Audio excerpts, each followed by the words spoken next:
Oh, sorry about that. Ladies and gentlemen, welcome back to the show here. And it's a day of it's a day of reckoning. I guess it's the day you get to see my true colors. You get to see my true colors come out because I'm not going to sit here and hide behind a mask. I'm going to sit here and tell you everything's friggin' hunky-dory when it's just a mound of crap piling up. But I think we need to, kind of discuss a few things. Like, how are we dealing with this? How are we preparing? How are we coping with it? I know some of you that watch this show probably just sit there and hit the bottle, suck down the joint, take your Fucanol, your prescription meds because some psychiatrist said you had an anger problem or post-traumatic stress or whatever, and they're giving you all these prescription drugs, and you're sitting there and getting totally fucked up on prescription drugs and alcohol and your pot and your marijuana and your porno and your sports center, and you're trying to bury your head in the sand. That's what you're trying to do, right? That's what it is. Well, there's more constructive outlets, There's way more. How about prepping, for example?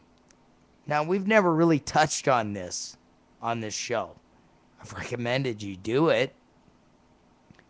Heck, everybody's saying, oh, you better prep. That's why they got this #1 show on Nat Geo now called Doomsday Preppers. That should give you a first clue that people are friggin' waking up. When you got guys that have arsenals like Fort Knox in their house and enough canned goods to feed an entire army for about 6 months, that should be your first clue that shit's gonna hit the fan. When they actually make a show and it's like one of the top rated shows out there. Okay? And then you get all these shows like Top Shot. Anybody ever watch that show, Top Shot, on the History Channel, by any chance? Anybody? You get guys and gals from all walks of life, okay? And I don't care if they're computer techs or auto mechanics or ex-soldiers. Most of these guys are ex-soldiers, and, they think they got something to prove. God bless them. Because they're good shots or whatever. Friendly competition shooting. I used to do shooting competitions when I was in military school, believe it or not. I used to do shooting competitions with my friends when I was a kid. Even my own dad, I used to get in shooting competitions with. That's how I honed in my skills. Hello. Ring, ring, clue phone. We used to get in shooting competitions. This is an interesting story. Now, I'm about 10, 11, 12 years old, right? And it's northern Michigan, it's summertime, and they have this overinfestation with these tent worms. They're caterpillars, they're about that big. No, it's not from global warming, you friggin' morons. These things will devour deciduous trees like nothing. They will strip them bare of leaves. Now, there was an overabundance of these tent worms and these other weird-looking things. I mean, they were everywhere. I mean, they covered the ground up there in Michigan, 4 inches thick. I remember this. It was like the plague up there. It was unbelievable. And we used to kill these things with laundry detergent because it clogged up their lungs or whatever. Dump a whole... And then you'd be scooping that much caterpillars, 4 inches thick, with a snow shovel off into a compost heap. Make good compost. They also make good bait for fishing. But they also make a good way to hone in your shooting skills. So what I used to do is my dad would put wagers up, okay? Now, my first rifle that I ever fired when I was a kid was, of course, a Daisy BB gun. Everybody gets one of those unless you're a fucking communist. Okay? If you're a communist, you get a red diaper and some pot. Okay? That's what you get. But if you're a real red, white, and blue American, you get a Daisy BB gun. I don't care if you're a boy or a girl. If your dad gives a shit about you, he's going to teach you how to shoot and defend yourself and provide for your family. So, my second weapon that I ever fired was a pellet gun, 22 caliber.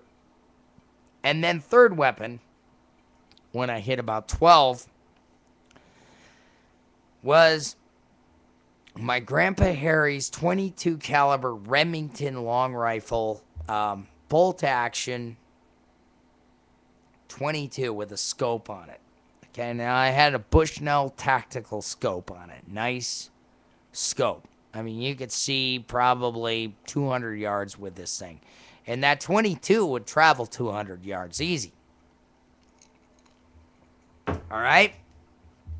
So what I used to do to hone in my shooting skills and to dial the scope on this thing so I could shoot a flea off a gnat's ass at 100 yards was I would find a tree and I would look at the leaves. I'd check the leaves in the sunlight, and then I would dial in the windage, and I would find one lone tentworm caterpillar, vermin, up on the leaf. It could be 100 yards, 50 yards, 60 yards, 70 yards, whatever away. And I would gauge that shot. I'd squeeze it off and bam, blow the caterpillar in half. And I used to put them on targets at different ranges, whether it be Coke bottles or whatever. That was my way of getting out teenage angst when I was that age. I would hone in my shooting skills. I go fishing. I go blow shit up with my uncles. Whatever. You know? When I learned how to drive, I go for a long drive. I go storm chasing. That's another story in itself.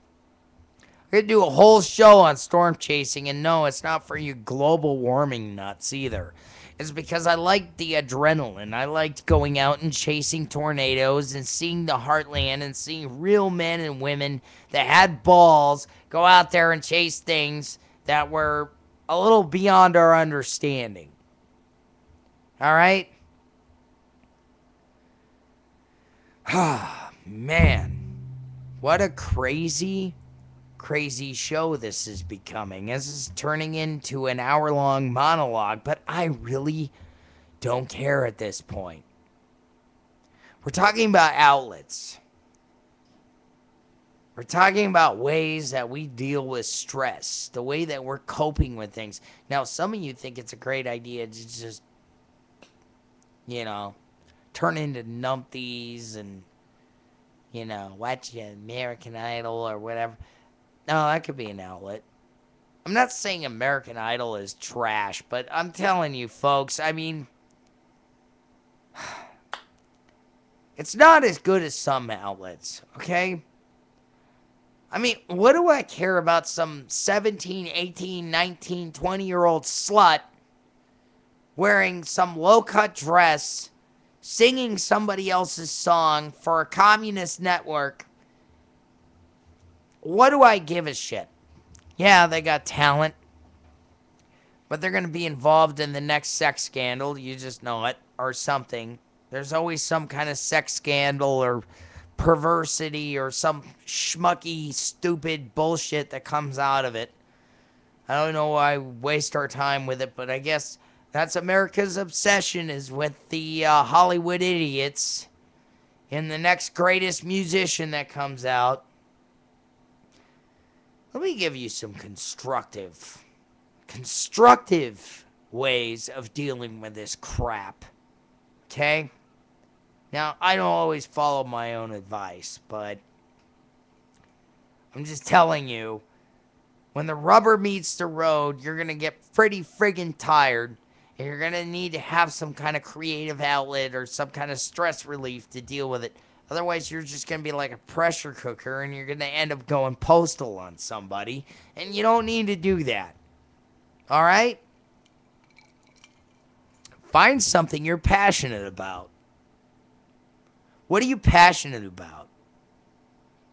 Become an expert in that thing. Learn the history of it. And no, it's not for you communists out there. Don't take me out of context. Oh, I'm passionate about Karl Marx and Nazism and communism and stupid liberalism. No, no, no. I'm not talking about your political ideology, okay? And that goes for right and left. I'm talking about ways to deal with what's going on so you don't explode, so your brain doesn't go, okay? Because when it goes, it gets kind of crazy. And then you can't rationally think. And then you're going to be on some drug like Fucanol or lithium or Prozac or some crap or medical marijuana because you're special.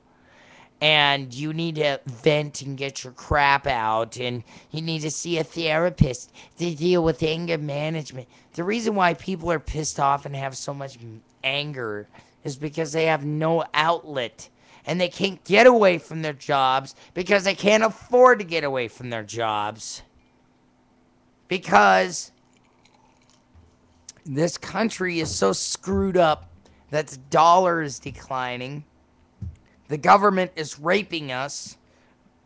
Companies are going out of business, so most people are on vacation, but their job has become trying to find a job. So how are you going to deal with all this? How are you going to vent and properly deal with this?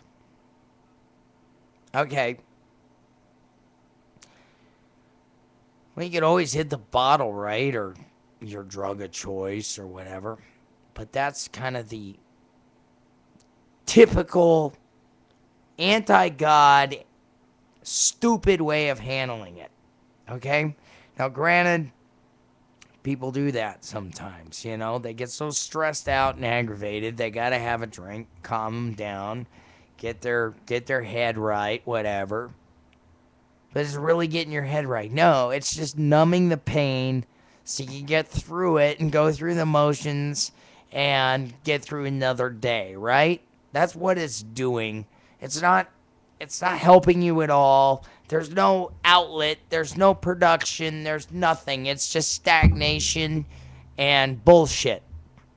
All right? Apologize for those of you who might be offended by the language, but as I said, even though I'm a godly man, if I was to compare myself to anybody, I couldn't compare myself to anybody but myself because, you know what? I'm me. I express myself openly. I am a blue-collar man. I work on wood furniture for a living. I'm an ex-soldier. I'm an ex-truck driver. You do the friggin' math, okay? I'm trying to clean up my life. Everybody's trying to make amends, clean up their life. I'm trying to do the same thing. I'm not perfect. I never said I'm not going to claim that I'm some friggin' holy roller. Even though I believe in Jesus Christ. God bless us, man. God bless America. I'm telling you. But goddamn those friggin' communist vermin. Okay? I'm just going to say that. Goddamn them. Even though they're capable of being saved, they're too fucking stupid to repent and turn their ways. So fuck them. God forgive me. I shouldn't be judgmental like that. God, please forgive me. I mean, seriously, please forgive me. I mean, this monologue is taking a whole different turn. I haven't even gotten to my point yet, which is how the hell are we going to deal with the stress and the bullshit that's coming our way? You got to have some kind of outlet, folks. You know what one of my biggest outlets actually is this radio show. That's one of them. It's therapy to me. Anyway, I gotta take a break. I'll be right back.